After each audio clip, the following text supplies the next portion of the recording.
এবার জেনে নেব নির্বাচন নিয়ে তারুণ্যের নানা ভাবনা প্রত্যাশার কথা। আমরা দিনাজপুরবাসী খুবই আশাবাদী যে সামনে আগামী দিনে ধানের শীষ বিপুল ভোটে গোটা বাংলাদেশে সর্বোচ্চ ভোটে হয়তোবা রেকর্ড পরিমাণ ভোটেও দিনাজপুর 3 আসন থেকে জয়যুক্ত হবে। যোগ্য নেতৃত্ব চাই, যারা সন্ত্রাস চাঁদাবাজিদের বিরুদ্ধে রুখে দাঁড়াবে। আমি চাচ্ছি ক্রীড়াঙ্গনও দিনাজপুরে অনেক ঝিমিয়ে পড়ে আছে, অবহেলিত হয়ে আছে। যেই এমপি হয়ে আসুক, ক্রীড়াঙ্গনটার দিকে যেন আমাদের সুদৃষ্টি দেয়, ক্রীড়াঙ্গন যেন আমাদের এগিয়ে দেয়।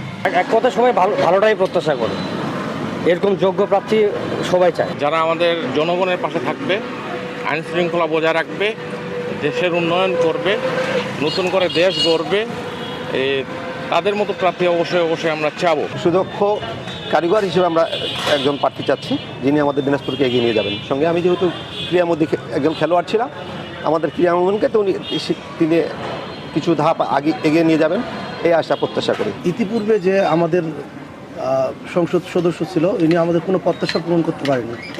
আমরা চাই যে উনি আমাদের প্রত্যাশাগুলো পূরণ করবে, আমাদের দিনাজপুর সদর 3 আসনে, এটা আমরা প্রত্যাশা করি। বহু আগে যা হয়েছে, এখন আর কোনো উন্নয়ন হয়নি।